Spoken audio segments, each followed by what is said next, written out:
Hello दोस्तों, कैसे हो आप सभी। वेलकम करता हूं अपने एक सीयूटी की सीरीज में, जो कि मैं अपने चैनल पे अशोक राजपूत सर पे अपलोड करता हूं। इसमें मैंने फर्स्ट पार्ट जो है, जिसमें मैंने सीयूटी के बारे में डिटेल में पढ़ाया था। आई होप आपको समझ आया होगा कि सीयूटी का पैटर्न क्या होता है, सीयूटी कैसे काम करता है, ठीक है, एनटीए कैसे कंडक्ट कराता है एग्ज़ाम, और कैसे आपको एक बेहतरीन कॉलेज मिल सकता है। आज जो मैं स्टार्ट करने वाला हूँ वो ये है कि इसके अंदर जो है क्या-क्या चीज़ें जो है हम सिलेबस के तौर पे पढ़ेंगे। मतलब पॉलिटिकल साइंस अगर आपको करना है, पॉलिटिकल साइंस का एग्ज़ाम देना है, तो आपका सिलेबस वहाँ पे क्या रहने वाला है, ठीक है। तो चलिए शुरू करते हैं। सबसे पहले इसका देख लेते हैं कोड कितना है, 323 सिलेबस फॉर सीयूटी यूजी, ठीक है। ऑफिशियल वेबसाइट से जो है मैंने इसको डाउनलोड किया है। तो सबसे पहले हम बात कर लेंगे किसके बारे में, वह है हमारी बुक सेकंड के बारे में। यानी बुक सेकंड के बारे में क्या बात करेंगे, बुक सेकंड है हमारी इंडियन पॉलिटिक्स के ऊपर। तो सबसे पहले इसमें जो है हम बात करेंगे era of one party dominance के बारे में बात कर लेंगे, ठीक है। उसके बाद हम बात करेंगे, इसके अंदर हम पढ़ेंगे क्या क्या। बेसिकली शुरुआत में 3 जनरल इलेक्शन कैसे हुए, कांग्रेस डोमिनेंस क्या होता है, और उसका नेशनल और स्टेट लेवल पे क्या फ़र्क आया डोमिनेंस का, ठीक है। नेचर कैसा था कांग्रेस का, और अपोजिशन पार्टीज का कैसे 1960s के आसपास जो है किस तरीके से उनका ग्रोथ हुई, किस तरीके से वो फॉर्म हुई। जो यहाँ पे सेकंड टॉपिक है वो बुक में आप देखोगे वो क्या है, हमारा फर्स्ट चैप्टर है, ठीक है। जिसमें हम एक नेशन बिल्ड होने में क्या क्या समस्या आती हैं, इंडियन बिल्ड होने में क्या क्या प्रॉब्लम आई, नेहरू जो थे उनकी अप्रोचेस क्या थी टुवर्ड द नेशन बिल्डिंग, और पार्टीशंस को लेके क्या क्या इशू रहे हैं, ठीक है। ऑर्गेनाइजेशन, ठीक है, रीऑर्गेनाइजेशन स्टेट्स वो कैसे काम किया, यानी नए स्टेट्स कैसे बने, पॉलिटिक्स ओवर द लैंग्वेज क्या क्या रही, ठीक है। अगर हम इसके बारे में बात करें, उसके बाद तीसरा चैप्टर जो है प्लान्ड इकोनॉमी यानी डेवलपमेंट के बारे में बात करेंगे। अगर हम इसकी बात करें तो 5 ईयर प्लान्स क्या होते हैं, उसके बाद स्टेट्स सेक्टर्स जो है कैसे उन्होंने काम किया स्टेट्स के अंदर, ठीक है। जैसे कि आपने सुना होगा केरला के बारे में, केरला मॉडल, उसके बारे में न्यू इकोनॉमिक इंटरेस्ट किस चीज़ पे कैसे कैसे नए नए काम आए वो। फोर्थ जो टॉपिक है हमारा वो है इंडिया के रिलेशंस, और ठीक है इसके अंदर 2 ही टॉपिक्स अगर हम देखें मेन हैं, जो कि हैं फॉरेन पॉलिसी नेहरू जी की क्या थी, और यानी कि वॉर जो 1962 की वॉर थी उसको लेके क्या क्या इश्यूज थे, इंडो पाक वॉर 1965, और उसके बाद है 1971, ठीक है, बांग्लादेश इशू जो वो वाला, उसका न्यूक्लियर पॉलिसी जो थी वो किस तरीके से इंडिया ने काम किया था उसको।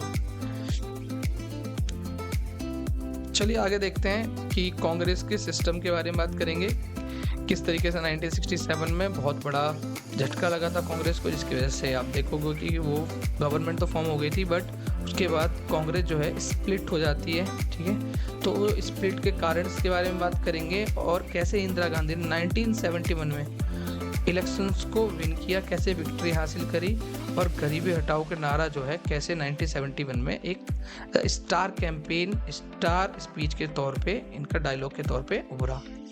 क्राइसिस की बात करें, क्राइसिस यानी कि आपको पता ही है हम बात कर रहे हैं इमरजेंसी की, और इमरजेंसी 1975 की बात करेंगे इसके अंदर, इमरजेंसी के कॉन्टेक्स्ट में कि कैसे कॉन्स्टिट्यूशन जो मशीनरी थी उसने कैसे काम किया, ठीक है, बिहार में कैसे मूवमेंट हुआ जिसकी वजह से इमरजेंसी लगानी पड़ी। ये सब चीज़ें जो हैं इसके अंदर डिस्कस करेंगे, और इसी में हम बात करेंगे कैसे जनता गवर्नमेंट जो है फॉर्म होकर आई, ठीक है। यहाँ तक मुझे लगता है सबको समझ आ गया होगा। अब 3 टॉपिक और इसमें है। पहला क्या है, पहला है कि रीजनल एस्पिरेशंस, कैसे जो अलग अलग स्टेट्स थे उनकी अलग अलग महत्वाकांक्षाएं थी। जैसे पंजाब के अंदर क्राइसिस चल रही थी, ठीक है, एंटी सिख दंगे हुए 1984 में, वो पढ़ेंगे। कश्मीर की क्या सिचुएशन थी, और नॉर्थ ईस्ट की क्या समस्याएं थी, उसको लेके हम बात करेंगे, ठीक है। उसके बाद हम बात करेंगे डेमोक्रेटिक कोलिजन पॉलिटिक्स के बारे में, कैसे 1990 में जो है, ठीक है, एनडीए और यूपीए गवर्नमेंट फॉर्मेशन, ठीक है, कैसे यूनाइटेड फ्रंट उभरा, ठीक है, एनडीए के साथ, ठीक है। इस तरीके से हम बात करेंगे सारी कोलिजन गवर्नमेंट्स के बारे में। और लास्ट चैप्टर यानी कि इसका लास्ट टॉपिक जो है बुक 2 का बेसिकली वो क्या है, हमारा ग्लोबलाइजेशन के ऊपर बात करेंगे कि न्यू इकोनॉमिक पॉलिसी जो आई वो ग्लोबलाइजेशन पे क्या फ़र्क आया, ठीक है। उसके साथ साथ रीजनल इश्यूज जो उस टाइम बहुत ज़्यादा चर्चा में थे वो थे ओबीसी कोटा को लेके, ठीक है, दलित पॉलिटिक्स, ठीक है, बहुजन समाज, अयोध्या मुद्दा, ठीक है, कम्युनलिज्म को लेके इशू जो है इसको आगे देखेंगे।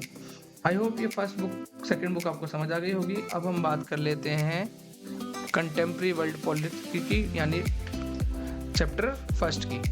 चैप्टर फर्स्ट में अगर हम बात करें तो सबसे पहले बात करेंगे किस चीज़ की, disintegration of second world, collapse of bipolarity, यानी किस तरीके से दो जो देश थे, कौन सा, यूएसए एंड सेकेंड वन क्या था हमारा, वो था यूएसएसआर, ठीक है।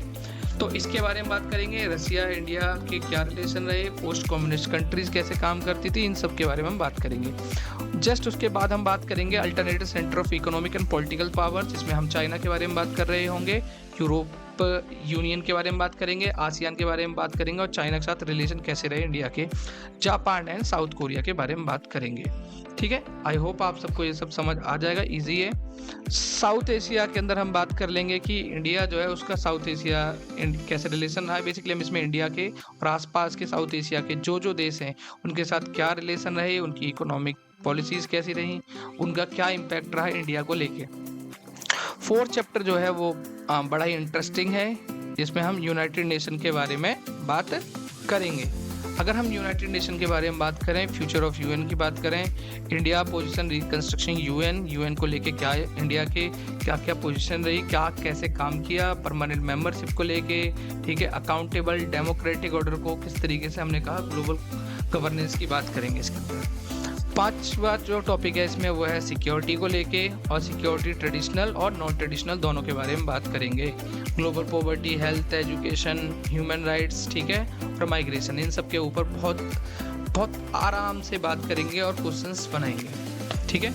चलिए आगे बात करते हैं ग्लोबल पॉलिटिक्स को लेके, ठीक है, जिसमें हम बात करेंगे कि इन्वायरमेंट के क्या क्या इशूज़ हैं 1975, 78, 80s के आसपास जो है कैसे जो है इन्वायरमेंट पॉलिटिक्स बहुत महत्वपूर्ण हो गई वर्ल्ड पॉलिटिक्स के अंदर। कॉमन प्रॉपर्टी रिसोर्सेज के बारे में बात करेंगे, ठीक है, इन्वायरमेंटल जो डिबेट्स हैं उनके ऊपर बात करेंगे और इंडिया का क्या स्टैंड रहा सबके ऊपर। लास्ट में हम बहुत सिंपल टॉपिक यानी globalisation, economic, cultural and political जो है जो उसके एस्पेक्ट्स हैं उनके बारे में बात करेंगे, ग्लोबलाइजेशन का क्या इम्पैक्ट आता है, एंटी ग्लोबलाइजेशन मूवमेंट क्या हुआ, ठीक है, इंडिया का क्या रोल रहा इसके अंदर, ठीक है।